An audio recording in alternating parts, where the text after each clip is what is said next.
Good day, learners. Welcome back to our chemistry class. In today's class, we are going to be looking at electrolysis. Don't forget, we used to look at calculations on these topics, but we have to look at some explanation before we get into that calculation for proper understanding. If you are a new member on this channel, my name is Latif Ismail Akombi, your chemistry and mathematics tutor.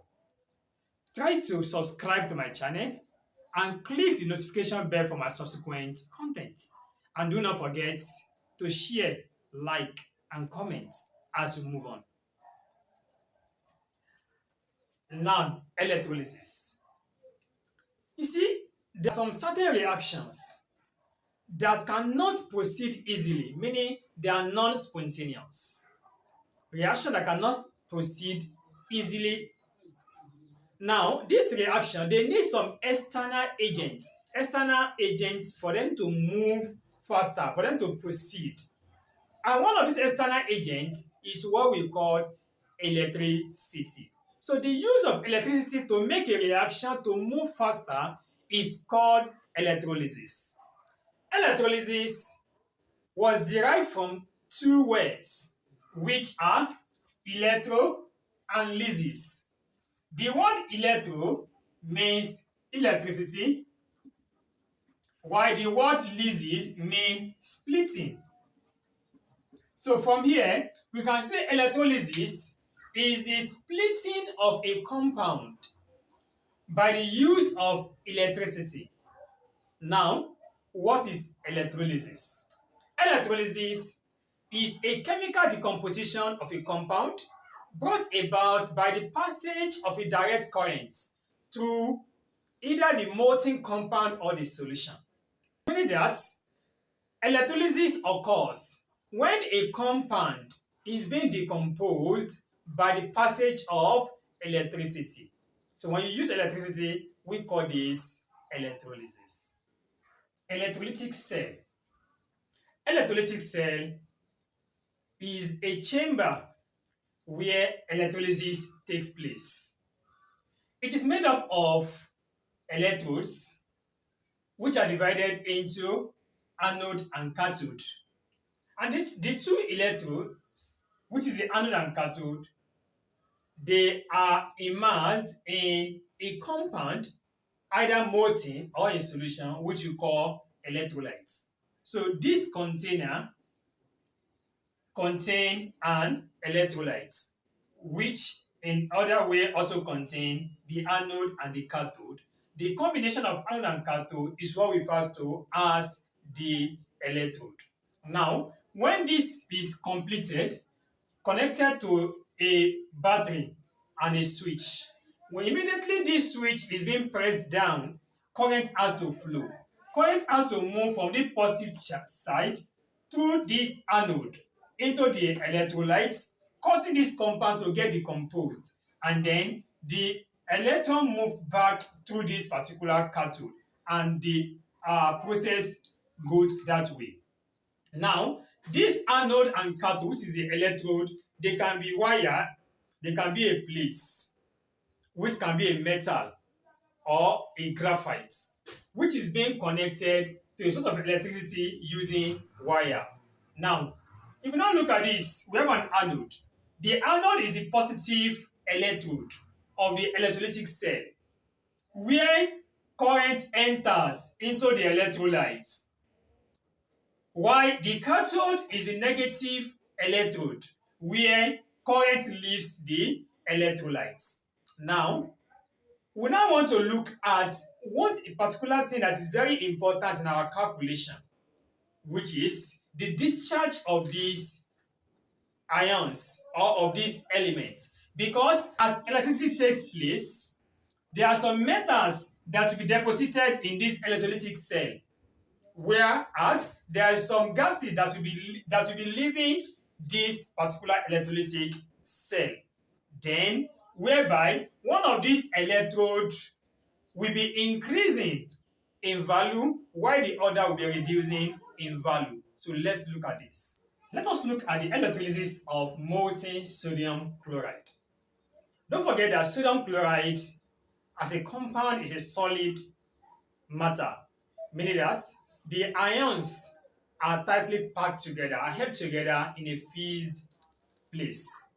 But when it becomes molten, meaning that it dissolves without water, it gets dissolved without water. In that case, the ions can now move freely. Now, let's look at this. This crucible contains molten sodium chloride. Now, we have sodium ion and chloride ion moving around in this crucible, but immediately these electrodes are connected to a source of electricity. The ions will be migrated to the respective electrodes.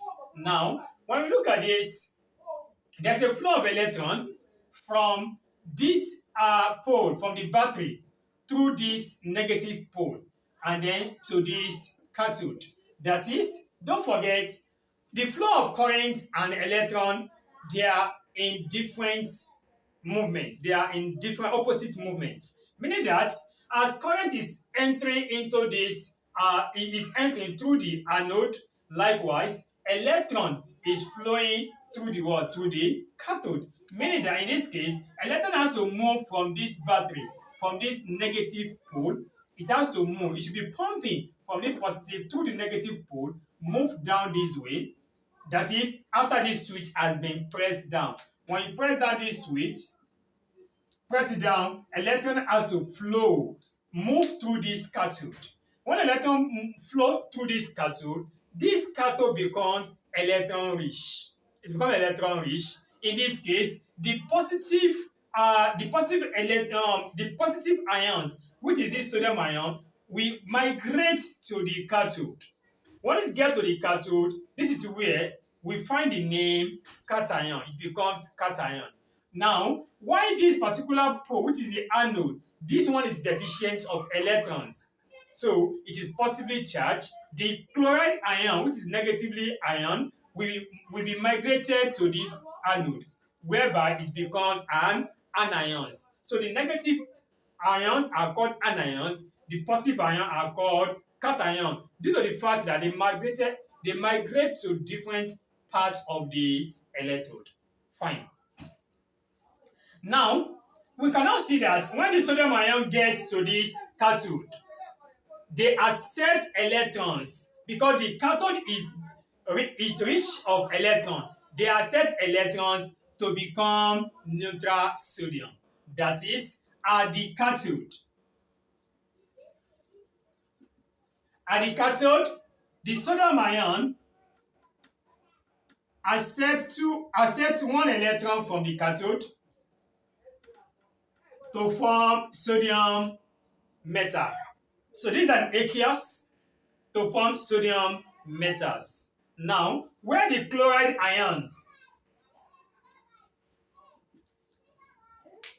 at the anode, the chloride ion, because the anode is deficient of electron, the chloride ion will have to lose this electron. It lost the electron to this anode. So it formed chloride atom and it lost one electron. Now, when we now look at this, you will see this sodium ion having a charge of +1. Then from +1, it changes to 0. So there's a reduction here.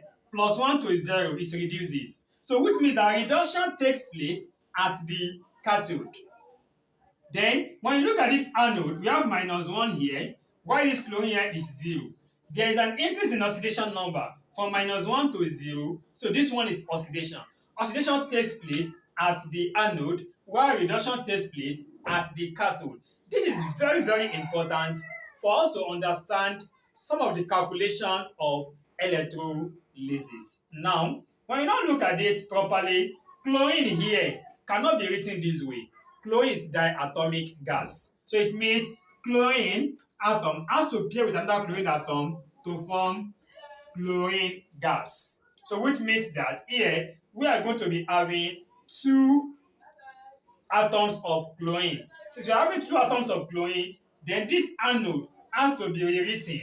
We are going to have Cl minus going to Cl2 plus 2 electrons. Since this one is Cl2, 2 electrons, And since this one is 2Cl, this will also be what? 2Cl. So in this case, the actual anodic equation is 2Cl minus moving to Cl2 plus 2 electrons. So from here, according to what we did in our oxidation reduction, you can balance this equation.